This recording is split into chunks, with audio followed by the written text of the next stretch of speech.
Assalamualaikum warahmatullahi wabarakatuh. Selamat siang dan menuju sore buat teman-teman yang menonton video ini.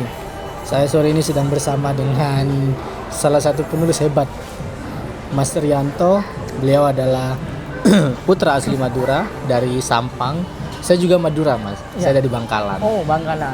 Jadi kita sama-sama Madura. Sore ini siang ini kita akan sedikit ngobrol santai, ngomongin soal isu-isu terkini dari Indonesia. Kita akan berbicara soal kepenulisan. Beliau ini salah satu penulis cerpen yang handal loh. Jadi saya ingin sedikit tahu dengan Mas Rianto ini, bagaimana awal mula kisah bisa tertarik dengan dunia kepenulisan, literasi ini bagaimana? Ya, harus dijawab ya. Ini yang lagi ditanyakan. Gimana, Mas? Ditanya soal ketertarikan, mungkin lumayan ada bakat di sana karena sejak kelas 1 SMP pertama kali pelajaran bahasa Indonesia itu pelajaran bahasa Indonesia mengarang puisi waktu itu. Nah, bayangin pertama kali pelajaran bahasa Indonesia tapi udah ya terbaik dari antara yang lain, cuman ya tetap amburadul. Bayangin yang terbaik aja amburadul apalagi yang lain. Namanya pertama kali. Nah, kelas 3 SMP itu perlahan-lahan dilatih. Saya sering ngirim puisi ke Mading dan selalu dimuat, tapi bukan nama saya.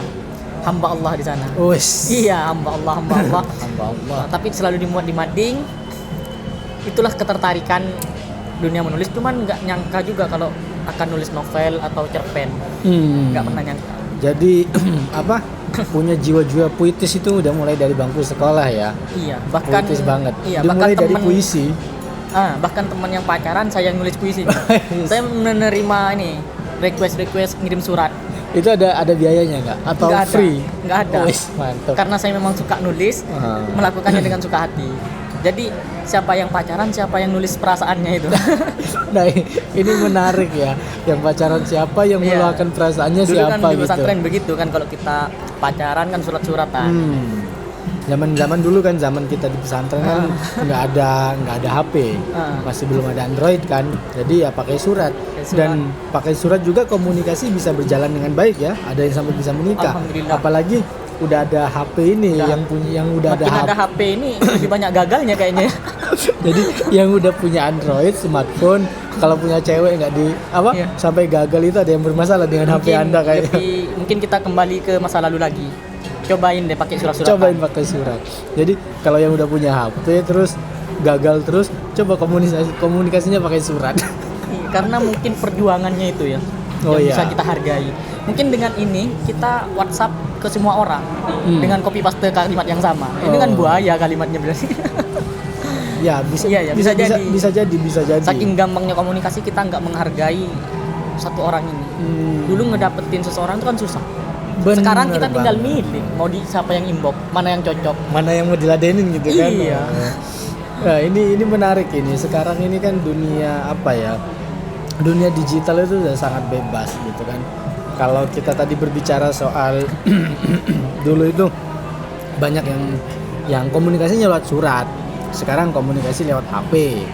Ada bisa Messenger, bisa WhatsApp, bisa DM di Instagram dan segala macam. Tapi komunikasi ini penting nggak, Mas, dalam hubungan? Penting banget ya. Kalau bandingannya, kalau dulu komunikasinya itu mungkin kalau lewat surat itu pasti lama kan, berhari-hari. Kalau sekarang hampir tiap menit. Ya, tiap menit. Bahkan saking seringnya terlalu lebay kadang membosankan. Ya itu mungkin kegagalan dari situ. Oh, karena terlalu lebay dan ngebosanin. Nah, ini lebih cepat tahunya ya. Ini menarik ini untuk kita korek lagi bagaimana dengan komunikasi yang terlalu sering itu bisa membuat lebay dan ngebosanin. Nah, ini menurut penelitian saya sih dari karena saya mungkin dilihat mereka sebagai penulis. Nah, saya kan cuma penulis, cuman pembaca itu nganggapnya saya ialah dokter cinta kayaknya. Kalau ada masalah curhat ke saya, padahal masalah saya sendiri aja belum tentu saya bisa. Nah itu. Iya, tapi dengan sok-sokannya saya itu kadang sok bijak, bahkan alhamdulillah bisa sih memberikan masukan dikit ke orang, tapi ya itu manusia kan makhluk sosial. Kadang kita itu hebat dalam masalah orang lain dan rapuh dalam masalah sendiri. Hebat dalam Iya, masalah makanya orang lain. penulis seperti rapuh saya dalam sekalipun masalah butuh Mas Rahman untuk dinasihatin kayak saya. Iya. Saya ini kayaknya harus belajar banyak nih dari sampean. Apalagi Itu- soal asmara ini. Aduh, saya nggak bisa juga. Itu cuman bagian-bagian dari orang yang selalu mau cerita. Banyak sih tiba-tiba request mau, bang cerita saya bisa nggak dimasukin ke novel. Saya jawab gini, saya bukan penulis yang bisa di request, tapi kalau kamu mau cerita silahkan, saya akan jadi pendengar yang baik. Nanti sedikit banyak akan jadi inspirasi ke saya. Entah itu nggak semua atau minimal ada lah nanti akan jadi pelajaran ke saya. Nah itu sih pengalaman nulis novelnya, belajar Itu dari soal banyak orang. asmara ya, soal asmara. Dan pasti itu sangat banyak Mas ya, yang soal masalah LDR, hubungan jarak jauh. Terus masalah terpaut usia yang berbeda jauh, itu pasti ada juga ya. Banyak beda agama juga. Beda agama Beda juga agama. gitu. Karena biasanya kan yang yang dipermasalahin kan, nah ya mungkin yang krusial ya, yang lebih banyak itu karena beda agama dan beda usia. Beda usia. Kalau beda usia itu gimana? Kalau menurut sepengetahuan Mas Rianto dalam dunia kepenulisan soal asmara ini, apalagi terpaut 15 tahun, yang cowok udah 30, yang cewek masih berapa belas gitu kan, masih 18, tapi bukan di bawah umur ya gitu. Itu gimana itu? Gini, biasanya cewek ini lebih rapuh Oh, cewek menghadapi, iya biasanya gini. Cowok kan lebih kuat pastinya. Hmm. Cewek ini biasanya sama teman-teman, kamu kok mau sama dia? Dia kan tua. Nah, Gitu. awalnya dia memang cinta, tapi kalau dia diserang terus, dia akan bertanya-tanya lagi. Oh iya ya, kok mau? Ibarat batu kalau Selalu selalu ditetesin sering air kan akhirnya berlubang. Iya, benar. Iya, jadi janganlah dikompor-kompori, malah support harusnya. Jadi teman-teman sekeliling harusnya mensupport ya. Mensupport itu ada pengaruh, tapi keluarga juga Keluarga kadang juga keluarga. pengaruh. Harusnya kan kalau yang dua ini kan yang dua orang ini yang menjalani, yang menjalani. harusnya. Tapi mungkin karena pengaruh teman-teman gitu kan, Teman-teman. karena umur udah tua atau segala macem gitu kan. Apalagi kalau ada kayak cewek yang baru putus gitu kan, baru putus sama cowoknya gitu, tiba-tiba kenal orang yang lebih tua dan segala macem, itu mungkin banyak ya di sekelilingnya mungkin masih belum bisa move on dan segala macem. Itu sampean sering mendengar cerita seperti itu? Sering, apalagi beda agama juga. Beda agama pernah. Cuma apa masukan sampean ke orang-orang seperti itu? Kalau beda biasanya? agama ini kadang masih PR ke saya. Oh, masih PR ya? Iya.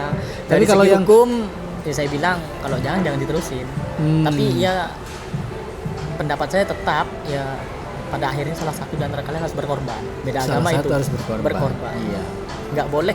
Ini banyak juga nih teman-teman saya banyak yang bilang gini, orang tuanya. Ini teman-teman kilang, nggak usah saya sebut namanya ya kan. Orang tuanya sampai sekarang ada yang Buddha, ibunya Muslim. Nah anak ini nggak punya agama. Wah, anaknya nggak punya agama. Iya, ini bahkan teman saya sendiri ini nggak punya agama. Ya dia rapuh dalam artian dia bingung mau ikut agama yang mana sesuai temannya dia. Gitu. Dia nanya tentang Islam, pernah nanya Islam itu gimana? Karena ya itu orang tua udah beda agama. Ada loh, padahal bagi Islam kan kalau udah beda agama nggak sah pernikahannya kan? Iya. Tapi ternyata ada loh yang begitu. Saya Dan baru tahu. ada dan mungkin seberapa ya, nggak banyak tapi ada. Tapi yang terpaut usia begitu jauh banyak. Nah Ya itu kan? banyak. Tapi ada nggak yang cerita kesampaian terus sampean tulis akhirnya walaupun berbeda jauh dan berhasil? Untuk yang saya tulis Biasanya kebanyakan yang seperti apa? ini karya yang rahasia cinta itu adalah dua orang sahabat. Oh ya? Iya, dua orang sahabat. Kalau ada cowok cewek bersahabat, itu nggak akan murni bersahabat. Ya kan? Pasti kan akan pada akhirnya salah satunya itu akan jatuh cinta. Nah, dalam rahasia cinta itu kedua-duanya nggak mau mengakui. Tapi mereka tahu bahwa sama-sama punya perasaan. Sama-sama punya perasaan. Itu gimana kisahnya ya Beli silakan bukunya. beli bukunya. Nanti- Di situ ada dua orang bersahabat, cowok cewek, dan sangat kental adat Madura juga karena si cewek lebih tua. Oh, karena si Nah cewek ini lebih tua. kita bicara soal beda usia tadi ya. Beda usia tadi. Ini mungkin masih lumayan kalau yang cowok Lebih tua. Nah ini yang jadi masalah tadi kan tuanya banget. Heeh. Nah, masih muda. Nah ini enggak, ini ceweknya lebih tua juga. Nah si cowok ini masih sekolah. Oh. Bahkan si cewek ini teman-temannya udah punya anak. Tapi tuanya nggak tua lah. Dia harusnya udah punya anak. Nah, terpaut yang ini terpaut berapa tahun? di Rahasia Cinta itu lebih 7 tahun. Tapi waktu itu kan saya ngambil sudut pandangnya waktu 2011. Oh, Memang lama. adat kita kan kalau lebih tua si cewek kan nggak lumrah ya kan? Iya, nggak lumrah. Iya nggak lumrah. Apalagi kalau si cewek janda terus si cowok nggak pernah nikah, nah itu nggak lumrah juga. Tapi sekarang alhamdulillah mungkin udah perkembangan udah mulai baik. Tapi itulah ya kan, kalau kita berbicara asmara kan soal perasaan gitu kan. Walaupun mau LDR, mau beda usianya jauh, yang penting sama-sama punya komitmen untuk bersatu gitu. Ya kan, berbicara perasaan bukan berbicara soal orang lain. Nah, ini menarik ini dengan Tapi kan kok kayaknya udah lari ke perasaan ya. Kan saya ini penulis aja ya. Saya juga banyak belajar dari teman-teman sebenarnya untuk perasaan ini. Padahal saya memahami perasaan itu tidak sederhana 1 tambah 1 sama dengan 2. Iya, iya. Bahkan dia lebih ribet dari matematika. Ya kan? Saya ingat quote-nya Jalaluddin Rumi itu, seorang tokoh sufi itu pernah mengatakan ketika 2 orang berbicara cinta itu sebetulnya nggak ada kulitnya soal cinta itu. Cinta itu adalah sebuah rahasia kebesaran. Karena berbicara perasaan itu memang ya kadang kan orang kalau lagi pacaran itu kan ngomongin soal perasaan nggak bisa diungkapin dengan kata-kata. Kenapa kamu suka dengan aku gitu kan kayak gitu kan. Iya. Wah, itu nggak bisa diungkapin dengan kata-kata. Kalau zaman dulu kan kayak gitu. Mungkin sampai sekarang juga seperti itu ya. Ya tapi itulah, kalau kita berbicara soal perasaan, kita berbicara soal cinta gitu. Sekarang nih kita udah 2021 gitu kan. Apa harapan Mas Rianto untuk tahun 2021? Kalau kita tahu kemarin 2020 itu ya hampir 1 tahun kehidupan itu Bahkan banyak harapan-harapan yang nggak tercapai. iya, karena pandemi. COVID-19 melanda hampir seluruh dunia dengan korban yang sangat banyak kan. Nah, Bahkan selama pandemi itu saya lebih banyak nulis juga waktu lockdown. Dan mudah-mudahan sebelum 2022 akan ada novel baru rilis di bawah naungan cinta. Ini sesuai request pembaca sih. Karena mereka marah juga karena patah hati kan rasa cinta. Loh, saya sudah nganggap ini akan bahagia, Bang. Kok ini dipatah hati gitu. Iya. Jadi mereka minta kelanjutan dari rasa cinta. Request. Saya nggak pernah kepikiran untuk ngelanjutin rasa cinta. Biarin aja patah hati begitu. Nah, tapi karena permintaan banyak, ya udah, dan saya gabungin dengan kehidupan saya saat ini. Rasa cinta insya Allah ya dalam bulan 8 ke 9 nanti akan 2021 ya? 2021 ini. Tahun ini juga harus terbit.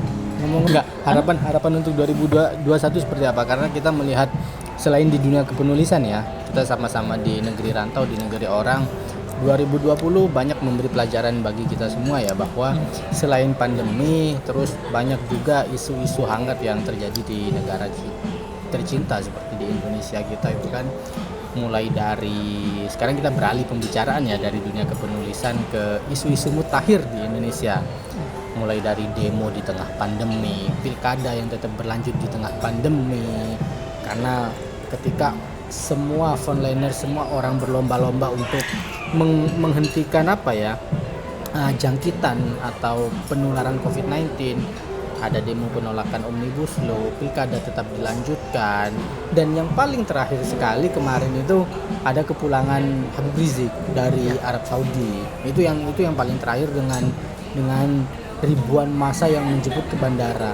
Itu fenomena seperti apa sebetulnya di Indonesia ini, Mas? Apalagi kalau kita berbicara soal ya yang terakhir kemarin ya, kalau soal demo kita tahu banyak rakyat yang menolak soal Omnibus Law karena merugikan dan segala macam.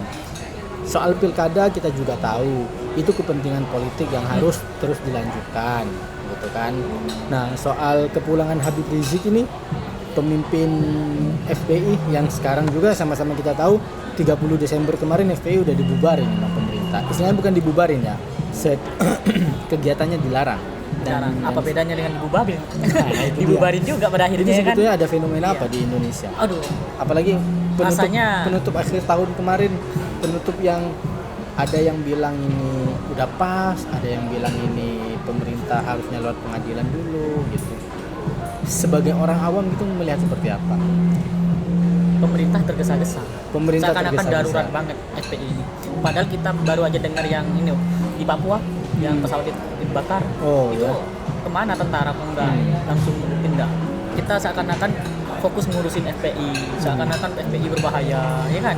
Padahal di Papua sampai yang kemarin itu berdaulat, siapa itu? Lupa namanya. Veronica. Bukan. Yang menyatakan kemerdekaan Papua. Tuh lupa itu.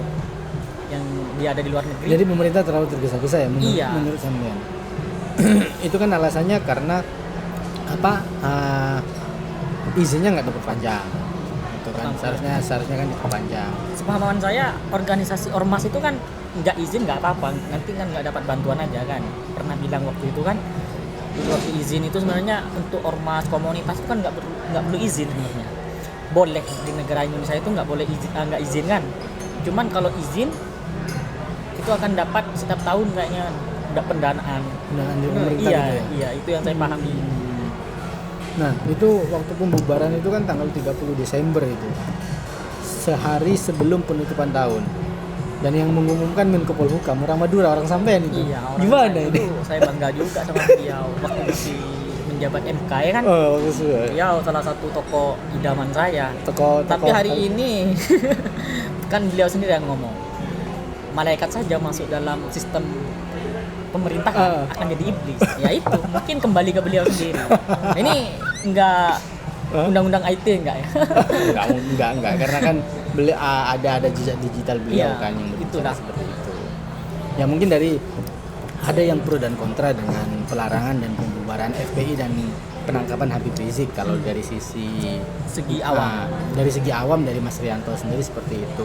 Mungkin dari sisi lain ada orang yang berpendapat ya yang berpendapat memang harus pemerintah udah tepat membubarkan FPI karena satu izin, terus yang kedua mungkin banyak pertimbangan yang dilakukan pemerintah dengan membubarkan FPI, mungkin karena FPI selama ini selalu sweeping semena-mena, selalu pokoknya banyak lah kita bisa lihat di media ya, itu biasa kan dalam kehidupan pro dan kontra, tapi setidaknya jangan menjadikan pro dan kontra pembubaran, yang setuju dengan pembubaran FPI dengan yang nggak setuju bisa saling nggak berteman gitu kan. Kayak politik kemarin 2019 Prabowo dengan Jokowi, orang itu sampai saudara aja, sampai udah nggak tahu jelas kemana, udah nggak dianggap saudara. Tapi sekarang Prabowo dengan Jokowi seperti itu. Saya ini dengan Mas Rianto ini ya, sebetulnya beliau adalah salah satu yang mungkin ngefans dengan Habib Rizik dan Bukan ngefans sih, saya salah satu yang hormat kepada beliau. Saya adalah berguru sama beliau juga karena pernah nyabis, pernah sowan, pernah ketemu lah foto bareng, ada jejak digitalnya. Dan itu mau tak mau saya samina watokna ke guru saya. Sama guru saya ya. ikut Habib Rizik. Beliau adalah salah satu Saya pro Habib Rizik. pro Habib Rizik dan pengikut Habib Rizik. Sedangkan saya menghormati beliau sebagai Habib dan saya tidak pro Habib Rizik gitu. Nah, ini enaknya saya dan Mas Rianto ini. Pro Habib Rizik, saya tidak pro gitu kan. Beliau mengkritisi dengan pembubaran FPI oleh pemerintah. Ya, saya bisa mendukung. Mungkin bisa mendukung ya dengan berbagai alasan. Kita punya argumen masing-masing. Tapi jangan dijadikan argumen pembelaan terhadap pembubaran dan pertahanan bahwa FPI harus ada itu sebagai langkah untuk kita tidak bersama. Kita tadi bisa makan bareng, bisa minum bareng, bisa duduk bareng kayak gini gitu. Sukanya saya sama Mas Rahman ini adalah meskipun beliau nggak pro Habib Rizik, tapi beliau tidak menghina. Nah itu yang saya suka. Silahkan tidak suka sama Habib Rizik, tapi tolong jangan hina Habib Rizik. Nah, karena perbedaan itu indah ya kan? Nah, perbedaan itu indah. Kalau kata Gus Dur itu yang beda jangan disama-samakan, yang sama jangan dibeda-bedakan. Nah, saya itu banyak belajar dari Gus Dur ya, seperti yang sampean bilang tadi. Karena kalau kita tidak setuju dengan Habib Rizik, tidak setuju dengan dengan sesuatu yang dilakukan, tapi tetap sebagai manusia kita harus jangan menghujat. Kita kan nggak boleh menghujat, gitu kan. Walaupun dulu Gus Dur pernah berseteru dengan Habib Rizik. Habib Rizik pernah, ya saya sebetulnya sakit hati ketika Habib Rizik bilang Gus Dur matanya buta gitu kan. Sebagai pengagum itu kan pasti ada rasa sakit hati, rasa kecewa. Nah, tapi itu semua nggak membuat kita harus menghujat balik gitu loh. Nggak harus menghujat balik Habib Rizik dan segala macam. Itulah yang saya pegang dari awal sampai sekarang. Walaupun saya nggak suka sama seseorang, saya tidak akan pernah menghujat. Dan yang kedua, kalau kita nggak suka dengan seseorang, jangan sampai kita berlaku tidak adil dengan orang itu. Gitu kan. Kadang banyak orang gitu kan udah nggak suka terus dihujat, diberlakukan tidak adil gitu kan. Sebisanya kalau kita nggak suka, nggak beda pendapat, harus tetap diberlakukan adil semua. Kalau Gus Dur itu dulu, Gus Dur bersitegang dengan Abu Bakar Bashir. Di sisi lain, Gus Dur pernah membela Abu Bakar Bashir. Iya, yang baru bebas itu ya. Nah, Abu Bakar Bashir baru dibebasin beberapa hari yang lalu. Iya. Nah, Sempat itu dia. keluar beritanya juga. Dia Saya bahkan dibe- baru tahu nama itu populer, cuman saya lupa. Siapa orangnya gitu. Iya, yang mana dan apa sih kasusnya, dan karena beritanya baru aja keluar dan saya ingat kembali sama beliau. Nah, itu. Jadi dulu Gus Dur selalu ya mungkin berbeda pendapat dengan Abu Bakar Bashir ya. Tapi di sisi lain di satu sisi ya Gus Dur harus kalau ada yang memang harus dibela dari segi kemanusiaan atau apa ya harus dibela oleh Gus Dur. Dan itu yang banyak saya pelajari dari seorang Gus Dur. Walaupun sekarang banyak orang yang dengan FPI berseteru dan segala macam, saya bisa berteman lah dengan siapa aja, dengan Mas Rianto, salah satu pengagumnya Habib Rizik.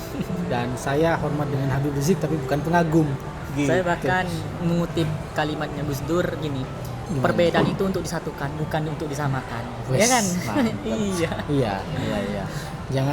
Jangan dicari apa yang berbeda itu jangan disama-samakan seperti yang saya bilang. Pelangi itu indah karena berbeda. Layang-layang bisa terbang karena melawan arus. Yes. Dan Indonesia ada dengan keberagaman dan perbedaan. Sampai saat ini Indonesia kan menjadi negara muslim terbesar dengan perbedaan yang multikultural itu, Mas. Bahkan dunia iri melihat Indonesia. Makanya Indonesia ini selalu di otak-atik, ya kan? Ini bayangin ada berapa ribu suku, ada ratusan bahasa di sana, ya kan? Kita bisa bersatu dalam naungan Indonesia. Terus ada di negara lain yang hanya karena dua ras hitam dan putih nggak pernah akur, ya kan? Itu sulit memang untuk mempersatukan, dan Indonesia bisa. Nah, Cuman akhir-akhir ini aja ya Indonesia sedang sakit. mungkin karena politik ya. Ya, politik mungkin memanas. karena politik kemarin memanas, politik global juga memanas, politik di Indonesia juga sendiri kan 2019 kemarin itu panasnya minta ampun. Ya, jadi begitulah. Ya semoga Indonesia itu kedepannya tetap baik-baik aja, tetap sehat-sehat, dan orang yang berbeda pendapat di politik jangan sampai menjadikan itu musuh atau suatu perlawanan lah untuk apa ya, untuk kita saling bermusuhan itu kan. Ya sama-sama anak bangsa, sama-sama orang Indonesia ya harus menjadi putra terbangsa yang terbaik, yang punya satu tujuan yaitu membangun Indonesia lebih baik gitu. Kayak sampean di dunia kepenulisan, mungkin saya di dunia saya yang lain. Ya mungkin gimana ya, kita tinggal di negeri jiran tapi masih tetap masih tetap up to date lah dengan berita-berita Indonesia kan. Tetap karena kita suatu hari nanti akan pulang kan. Kita perlu peduli, apalagi undang-undang Omnibus Law ini ngena banget ke rakyat, ya kan. Nah, Nanti itu. kalau kita, kenapa kamu kok ikut-ikutan, kan banyak teman-teman nih sok-sokan ikut, Nggak baca tapi ya, ikut. nggak baca ikut. Kadang perlu juga kita ikut-ikutan karena kita itu kan negeri kita akan pulang ke sana menghabiskan masa-masa. Kalau Omnibus Law ini merugikan rakyat, kita kan dirugikan, orang tua kita dirugikan. Iya benar-benar. Keluarga kita dirugikan. Minimal meskipun suara kita nggak didengar, kita dorong dari belakang. Semakin banyak suara kan makin makin besar iya. gaungnya. Nanti Setidaknya kalau untuk semuanya bilang menguatkan. kenapa ikut-ikutan, terus semuanya nggak ikut-ikutan, ya nggak ada yang mau maju nanti. Nah itu pentingnya kita mengkritisi undang-undang Omnibus Law ini. Yang kita bicarakan ini panjang banget sebetulnya, bukan panjang ya, banyak kemana-mana. Iya, Indonesia ini alurnya banyak kemana-mana. banget permasalahan yang bahkan memang nggak cukup dalam forum ini, ya kan. Iya, seharusnya memang ada Ada. sesuatu diskusi yang menarik. Kayak kemarin itu Mas, saya itu dengan teman-teman pergerakan mahasiswa Islam Indonesia yang ada di Malaysia, PMII gitu kan, mahasiswanya kader Nahdien yang kader NU, kader mahasiswa NU yang ada di Malaysia. Saya itu bikin webinar itu tentang ancaman ideologi. Ya, saya nonton juga itu. Nah, karena itu kan ideologi kita kan udah jelas di Indonesia dengan berdasarkan Pancasila dan Undang-Undang 45 gitu kan. Nah, akhir-akhir ini kan banyak masuk paham-paham transnasional yang ingin merubah Pancasila. Jadi sebagai kader muda dimanapun bumi dipijak, di situ kita harus tetap mencintai Indonesia, Pancasila, Bhinneka Tunggal Ika, berbeda-beda tapi tetap satu juga. Gitu. Saya udah mau lupa, Rek. Kelamaan di Malaysia ya. Udah lama banget. Tapi suatu saat pasti Ya itu, suatu saat kita akan pulang. Kita akan pulang. Ya mungkin jodoh kita nanti di Indonesia karena masih sama-sama jomblo dan jodohnya masih belum ketemu orang mana. Gitu. Tapi minta-minta orang Indonesia lah. Mungkin ada yang jodohnya belum lahir, ini ada pakar kita. Saya nggak pakar juga lah. Saya harus banyak belajar juga, dan apa yang sudah saya tulis itu berdasarkan yang pernah saya pelajari ya. Dan bisa salah, bisa benar. Itu karena saya tadi kan cerita puji-pujiannya saja. Kritik ya banyak juga, banyak yang nggak terima. Tapi kan dalam cinta itu kita nggak bisa ambil satu sudut pandang. Gini, kalau kita tanya cinta dari orang yang jatuh cinta, dia akan bilang cinta itu indah, cinta itu menyenangkan. Kalau kita tanya sama orang yang baru patah hati, cinta itu menyakitkan, cinta itu apalah ya kan. Benar-benar. Iya, jadi cinta itu satu-satunya hal yang nggak bisa definisinya satu. Tapi yang jelas cinta itu adalah anugerah Tuhan yang paling indah. Iya. Cinta itu adalah anugerah Tuhan yang Jadi, paling indah. seberapa jauh pun kamu, orang-orang tua, dia cintanya nggak akan pernah sempurna karena dia harus terus belajar. Terus belajar mencintai hingga kematian datang ya kan. Ini mantep. Kalau ngomong sama penulis novel yang puitis gitu kan enak banget. Biasanya cewek itu kalau udah dapet yang kayak gini nih biasanya langsung gimana gitu bawaannya. Saya harus banyak belajar ini. Cewek-cewek yang Mas mudah Rianto. baper karena dengan kata-kata dia perlu introspeksi diri. Oh iya? Hati-hati, iya. Ya? Buaya-buaya itu pintar berkata-kata loh. Buaya darat ya. Hati-hati, iya. Banyak orang yang mudah bilang sayang tapi nggak ada bukti. Ada orang yang nggak pernah bilang sayang tapi dia punya bukti. Jadi ya sekarang ini kadang kita nggak ikut-ikutan. Ketika dia senang kan banyak tuh postingan-postingan yang gini. Waktu masih pacaran posting setiap hari 3 kali. Kamu adalah segalanya. Iya.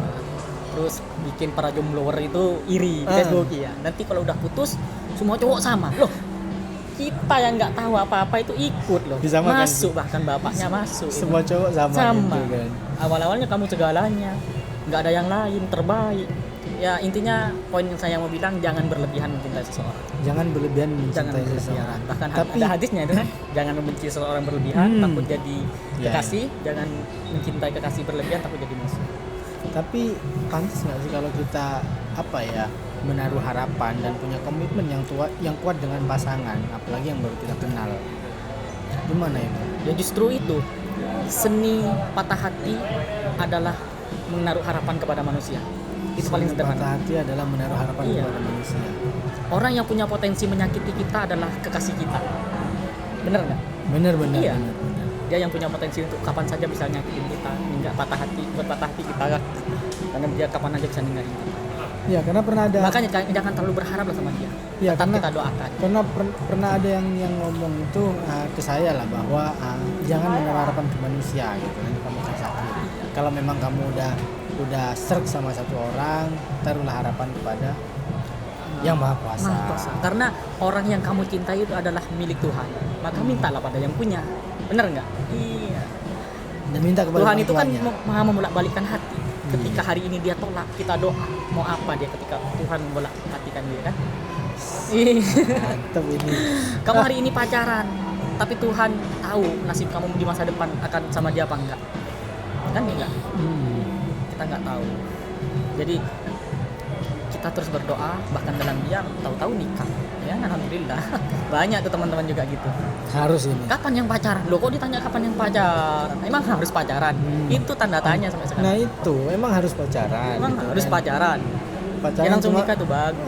Yang langsung nikah itu bagus, apalagi baru kenal terus punya komitmen yang jelas, langsung nikah aja langsung dia. Nggak usah Hobi pamer. itu. Jangan-jangan kalau kita pamer itu sebenarnya kita ingin bertanya, ini beneran cinta nggak? Makanya kita pamerin. Ada juga yang pamerin untuk nih manas-manasin mantan. Banyak sih tujuan. Makanya saya kurang suka untuk hal-hal yang dipamerin soal pasangan. Terima kasih kepada Mas Rianto karena udah menyempatkan mengajak saya diskusi lah. Sebetulnya ini nggak ada planning ya, jadi kita ngobrol ngalor termasuk ngidul dadakan aja. juga ya. Dadakan, baru kemarin kita janjian karena udah lama nggak ketemu. karena apa ya, karena COVID ini kan ada lockdown dan segala macam. Jadi baru kita ketemu hari ini ya sambil bikin sesuatu yang bisa didokumentasikan untuk kita Iya. lihat. Mungkin nanti 2022 bisa kita lihat lagi. 2021 kita bisa pernah bicara seperti ini. Terima kasih Mas Rianto, dan yang terakhir dari saya, jangan sampai kebencian dan ketidaksukaan kita kepada seseorang itu membuat kita berlaku tidak adil kepada seseorang itu dan menghujat orang itu. Saya akhiri, wallahul muwaffiq ila aqwamit thoriq. Wassalamualaikum warahmatullahi wabarakatuh. Waalaikumsalam warahmatullahi wabarakatuh.